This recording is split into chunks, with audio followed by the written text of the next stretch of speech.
When I read a poem that I really like, I'm constantly trying to find its place and try to find something to put up alongside it to give me a bounce. Hello, I'm Abram Bannigan. And I'm Joanne Diaz. And this is Poetry for All. And today we are delighted to have David Baker as our guest. He'll be guiding us in our discussion of a poem by Carl Phillips. And Carl, for those who don't know, is one of the most highly regarded poets in America today. He has a dozen books of poetry, several works of criticism, and a whole stash of well-deserved prizes and honors for his incredible work. His most recent book is called My Trade is Mystery, 7 Meditations from a Life in Writing, which I'm excited to jump into over Thanksgiving break.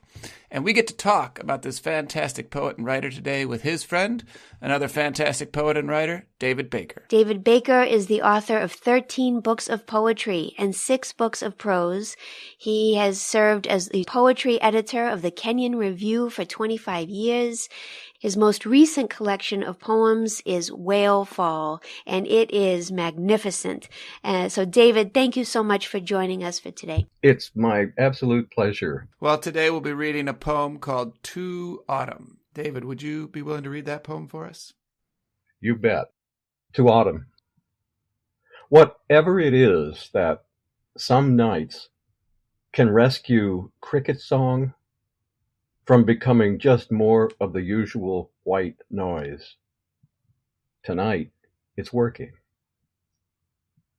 The hours toss with the apparent weightlessness of leaves when each leaf seems, for once, its own dream, not part of the larger, more general dream of leaves being limited to tossing with either diminishment or renewal, when why should those be the only choices? What about joy and despair? What about ambition? If wild, I was once more gentle. There's a version of autumn where the stars' reflections on the river tonight look, at one moment, like freight thrown overboard. At the next, like signal lights cast up through water by a city submerged where the river's deepest. There's another version. Holiness has no limits there, only 2 requirements: to be hidden, to adore what's hidden. That's a great reading. David, when we approached you about talking about a Carl Phillips poem, there were a lot of options on the table, and this was one that you threw our way. So I'm just curious, what is it about this poem that drew you and made you want to do this one in particular? I last spring taught a course in contemporary poetry, and we spent quite a lot of time in that course with Carl's book, Then the War, which is a gathering of his poems from the last 15 years or so. And my students really liked this poem. And part of the reason they liked it is that it had a little bit different position in their imaginations to something like the literary canon. It makes more explicit some of its relationship to other poems. And in fact, in this poem, obviously to John Keats. And Keats's great poem, To Autumn, which is an ode, one of the great odes of Keats, and is directly related to Carl's interest in the odic tradition and the odic structure. So there's partly that. When I read a poem that I really like, I'm constantly trying to find its place and try to find something to put up alongside it to give me a bounce, something to compare it with. So it was partly that. Partly, it's just a gorgeous poem. Maybe we could just say a word for our listeners about what the odic tradition is and why that might have appealed to Carl and how he is, in fact, making some kind of reference to John Keats. So just so listeners know, we have a prior episode of Poetry for All on the John Keats ode, To Autumn. And so now we have a second poem called To Autumn. And usually when poets use the same title again, they are making a gesture, right? There is some way in which they understand themselves to be part of this tradition and speaking into and from it and to it. So I'm wondering if you could just say a word about what is the odic tradition and how do you see it at work here? That's an interesting thing. The ode is a difficult form to write these days. It's a form of enthusiasm and praise, at least in Pindar. So we're talking about Greek lyric poetry of something like 400 BC. So we're going way back. But Pindar's odes they tend to celebrate victories, athletic victories. Here's George from my town, and George threw the javelin much farther than your person. So not only is George the best javelin thrower, our town is the best town. It has that sort of community voice. It's very hard to speak in the communal voice these days, to presume that any lyric poet can speak in behalf of a lot of other people. So I find that an interesting irony. First of all, Carl is a very intimate poet. He's not going to speak in global or national terms. So that's one thing about the ode. Carl writes about the ode, in fact, in Horace, and about Horace's turn toward a kind of language of intimacy. He's not writing a poem to be sung the way Pindar was. He's not writing a poem to be accompanied by music, but probably writing a poem to be read or a poem for his own imagination. That's much more like Carl. So that's some of the odic stuff. There's another really interesting thing. The more I looked at Carl's poem, the more I was amazed by the structure of this thing. The ode structure is pretty basic in Pindar. It's got three parts: the strophe, the antistrophe, and the epo. That is, the chorus moves in one direction and says something, then the chorus moves in another direction and says something else entirely, and then walks to the center of the stage and finishes the poem. It's got those three parts to it. I think it's probably that odic form that guided Shakespeare as Shakespeare began to develop something like a three-part sonnet that grew out of a two-part sonnet. It's got these three components to it. Carl is nothing if not a real scholar of that sort of historical continuity and change. I don't know if your audience will have a chance to look at the poem, but it's really worth looking at visually to see something like that structure. It's not metrical the way the ode might be. It doesn't rhyme the way some of the odes might, like Keats's. But it's got a real sense of balance to it. The lines have a kind of weight and heft and equal measure to them. And it's in these two sections. So if it's an ode, where's the third section? And it may be implied in the way this poem finishes. If you look at the number of lines in the first section, I think there are 14. And that sort of rings a bell with a sonnet. And if you count the number of lines in the second section, there are 11. So here's the thing that blows my mind. 11 is to 14, almost exactly what 8 is to 6. Proportionally, this poem is exactly the design of a sonnet. So he's moving back and forth between the ode and the sonnet. Something that occurred to me, I was thinking actually about Petrarch. And you just said, that octave and sestet is a kind of sonnet, right? The Italian or Petrarchan sonnet. Yeah. That line, if wild, I was once more gentle. I thought of that apparition of the wild animal in a Petrarchan sonnet, right? And just that meditation on that elusive thing that's just beyond your grasp. And for the speaker to have been that thing that was once beyond that grasp. It's just so beautiful and evocative. That's a wonderful connection.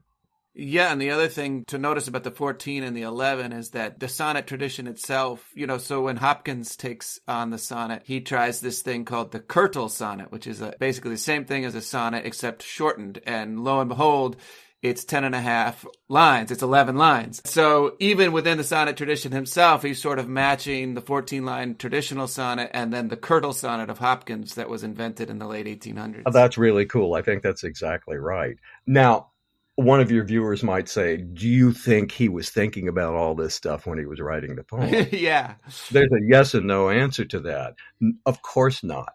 You couldn't sit down with your blank piece of paper and say, now I'm going to write a 2-part poem that's got 14 lines and 11 lines, and it's going to ghost the Petrarchan sonnet and the Shakespearean sonnet and the Curdle sonnet of Hopkins. It's going to do all that stuff. But probably, because I know Carl to be a really vigorous, restless reviser, those are the kinds of discoveries somebody makes when he or she is working with a draft of a poem. And I can see him delighted by something like that. What I love most about this poem is how interested the poetic speaker seems in surfaces and appearances and what might be beneath those surfaces, and how actually the surfaces might have a kind of value. So when we say surface or superficial, you might think of that as something artificial or ornamental, but that there's a kind of otherworldliness to everything that he sets up as a statement or description in this poem. And I wonder if we could just get into that first section and see what he's setting up in his meditation on autumn. Well, he's setting up a method of inquiry. He's really meditative. He really is about how a supposition can be turned over and over and over in one's mind and opened up or looked through or looked underneath, as you said, to make some kind of, in this case, really a kind of audacious set of discoveries that begin at the end of the first section with questions and that conclude at the end of the second section with a couple of really large statements. And you're right about tone. He's all about tone or mood, let's say. And that tone is of a remarkable proximity to us or intimacy. Carl is nothing if not a poet who is trying to attract our companionship, our company. He wants us to go along with him. And everything is about that closeness. And to achieve that, like in this poem, he seems to be humble. Whatever it is that some nights can rescue cricket song, like, I don't know what it is. There's this baffled thing in Carl, this questioner. Whatever it is tonight, it's working, he says in the first long sentence. And then an even longer sentence, he gives this very particular set of images. Let's listen to the crickets. Let's look at the leaves. And how we get from there to joy and despair and ambition, I don't know. But we do. And It has to do with this turning over in his mind the supposition that he puts into play. What is it about these things, these two things? So that's one of the things I see about the structure. So if you think of this as in conversation with Keats's Two Autumns, right. Keats actually ends on the crickets. In the last little bit of Keats's Ode to Autumn, you hear the hedge crickets sing. Carl is picking up right where Keats left off. Right. What is it about the crickets that make us notice them? And then turning to the leaves as they're falling in autumn. And you could see him sort of tossing in bed, the hours toss. And then that being related to the leaves being tossed by the wind as they're falling, the dream of leaves being limited to tossing.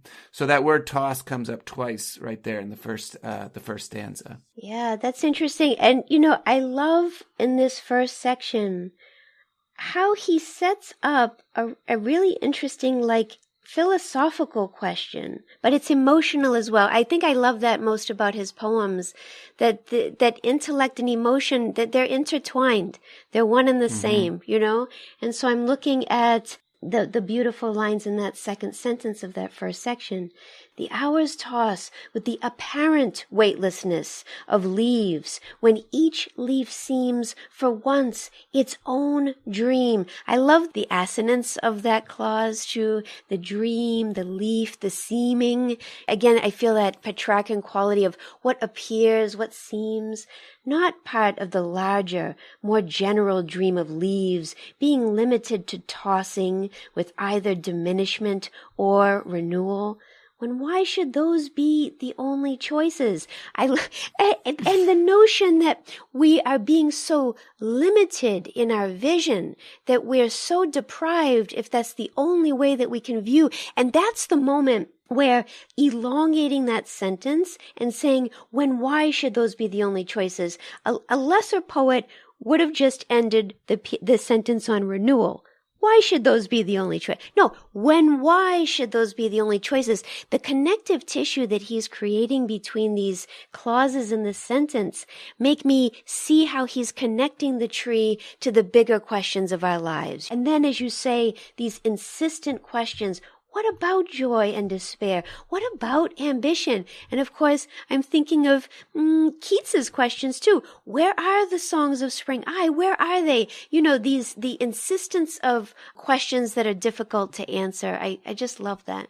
So one critic says of Carl Phillips' poetry that halt and hesitation are his trademarks.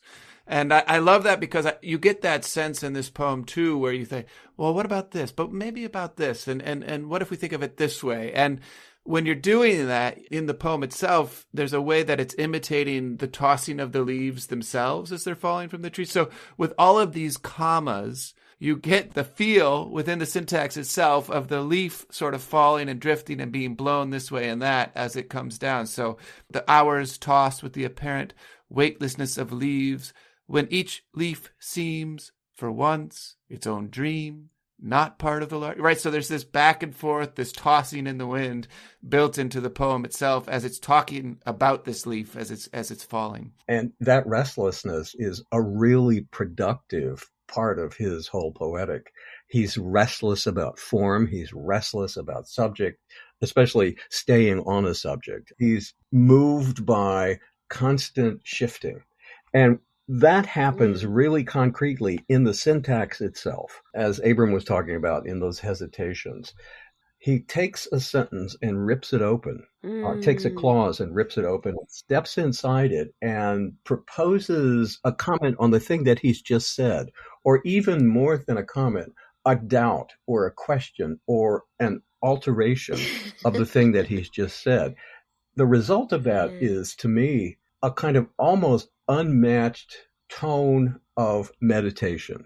Reading a poem of his is, I imagine, like the process of thinking through a thing. And syntax itself becomes the sort of architecture for meditation.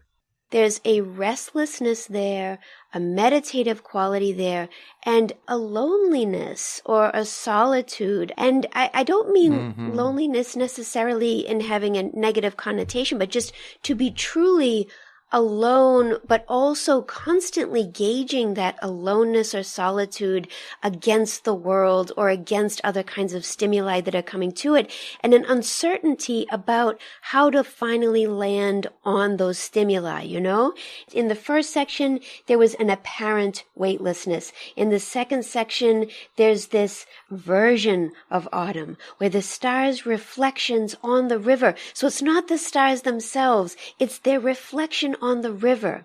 Looks tonight. So the stars' reflections on the river tonight look at one moment like freight thrown overboard. At the next, like signal lights. To have freight that falls overboard off of a boat, it's discarded. It's just trash. But then the second one is almost the water as if illuminated from within and then up above beyond the surface. That is just sublime. It's beautiful. Yeah, sublime is a good word for it. I think he intends that ethereal, numinous landscape. I think he does. But there's those two parts again. Here's this little thing. Here's the stars thrown off this boat. And oh yeah, they're like signal lights. What would the signal be signaling? So there's again this very large generalizing gesture, which is a similar tension to what he set up in that first section. It ties into the restlessness that we were talking about, and that's so apparent in this first. There's a restlessness that's seeking rest, and there's a way in which the way I read a lot of Carl's poetry is that each poem is a sort of, as Frost would say, a momentary stay against confusion. But in Carl's case, it's a sort of a sense of momentary rest, a momentary insight that's going to work for the time being. So this is one thing he said in an interview, which I think applies well to this poem. He says, I write into a space of unknowing in order to surprise myself both by what I encountered and by what I do with that encounter, how I think about it and around it. It's as if we're, again, weighing options, leading toward what may be a decision, but finally isn't. It's going to be a kind of contradiction at the end. In fact, there's another version He says, holiness has no limit. How'd we get there? Holiness has no limits there, only two requirements. And here are the two requirements. They're also contradictory. To be hidden, to adore what's hidden. Again, two parts to it.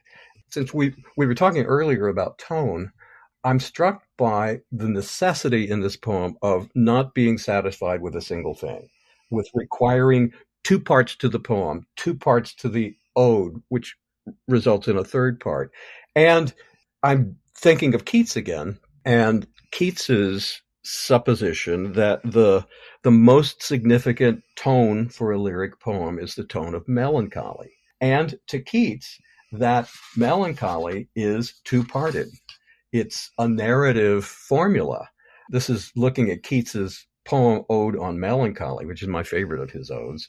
She dwells with beauty, part one, beauty that must die, part two.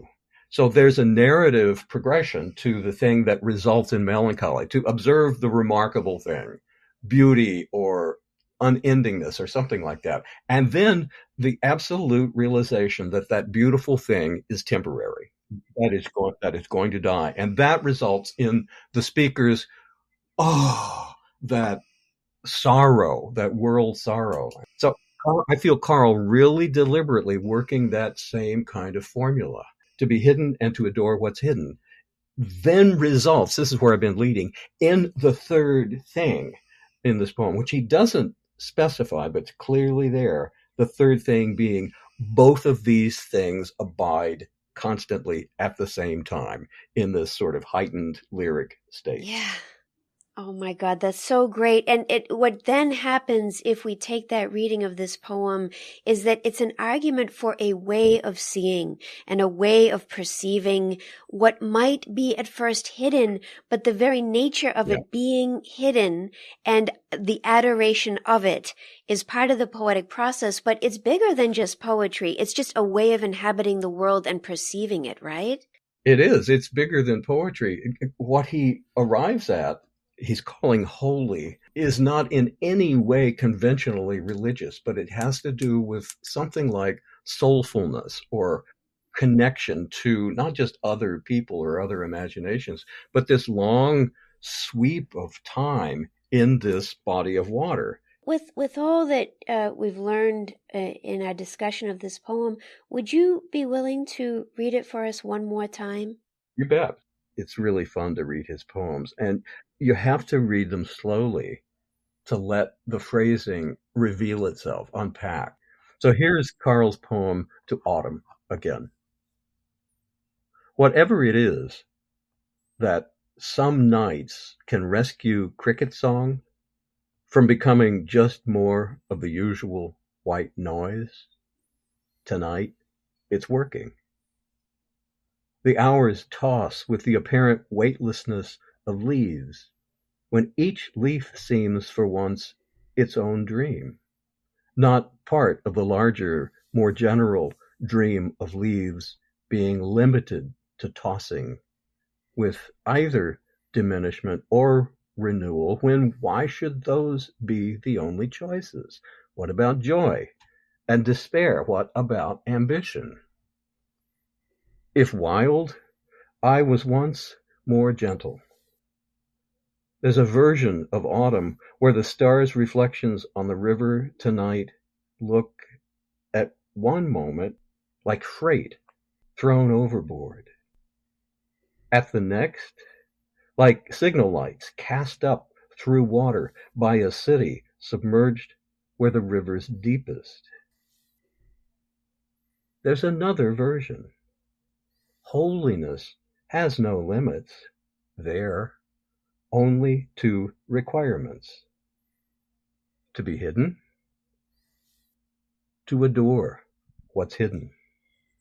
Ah, what a great reading. Thank you again. It's such a pleasure to have you just have such a deep understanding of Carl Phillips' long career, but also to you're his friend, and I just love listening to you talk about his work with so much enthusiasm and admiration and insight, and I learned a lot from this conversation, so thank you so much.